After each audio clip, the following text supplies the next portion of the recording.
Good afternoon. So another practice session.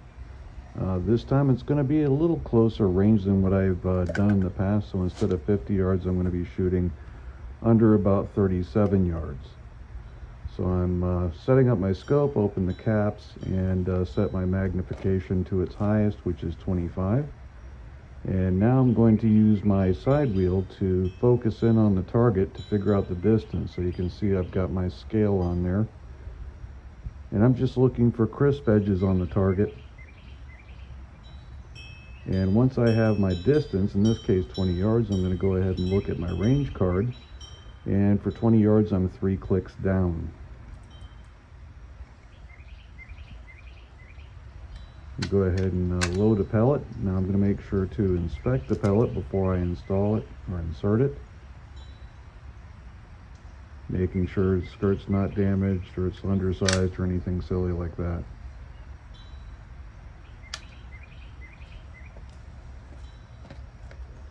So you can see I'm actually using a knee riser this time around. This is actually taking a little getting used to.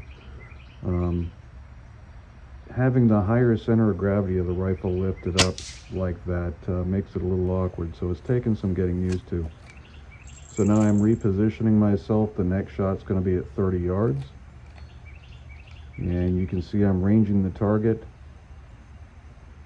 And once I'm done there, I'm going to go ahead and set my scope back to 0 since I am zeroed at 30 yards. Now one of the things you'll notice when I shoot is the way I approach the trigger, and I'm going to go ahead and zoom in on that in just a moment when I go to take this shot. But if you look, what you'll see is when I initially put my finger to the trigger, I do a brief touch just to make sure that the trigger blade is squared on the pad on my index finger. So you'll see it in just a moment here. So there's just touching it, I pull through the first stage, and then boom, second stage, and the gun goes off. And you know, you hear a lot of times, I mean, when I was first learning to shoot, I was told squeeze the trigger. And the point I think they're trying to make is you obviously don't want to jerk the rifle around when you're pulling the trigger. But on the other hand, I don't think squeezing is really the right term for it. Because, you know, when you're in sitting, kneeling, offhand position for that matter, that the scope's moving all over the place, the reticle's moving all over the target, and you need to make sure that the shot goes off when you're aimed where you want it to be. So you have to be pretty quick on the trigger, but it is important that you don't move the rifle off target, and that takes a bit of practice to be able to pull through that second stage quickly without moving the gun off target. Now over the years I've competed in quite a few sports. I'm pretty new to field target. I think I've only been shooting it about a year now, but I shot at the national matches, service rifle.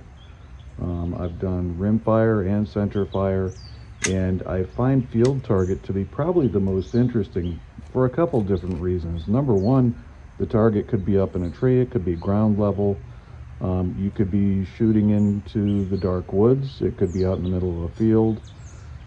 The other thing that's kind of interesting to me is the fact that in this case, you don't know the range to the target. Every other form of shooting competition I've done, the range was well established, so you didn't have that complication. And the fact that you have to use the scope to determine your range and be as accurate as possible adds a little bit more complexity to it that I really enjoy. The other thing that's kind of neat about field target, with most other shooting sports, if you don't hit the X or the 10 ring, you can get 8 points, maybe 6 points or something like that. But with field target, it's all or nothing really. You either drop the target or you don't, which I find to be rather enjoyable as well. It kind of adds to the whole experience. But you know, the idea behind these videos is just to kind of show you my journey through field target. I am by no means an expert. I'm still, like I said, only about a year into this and learning day by day.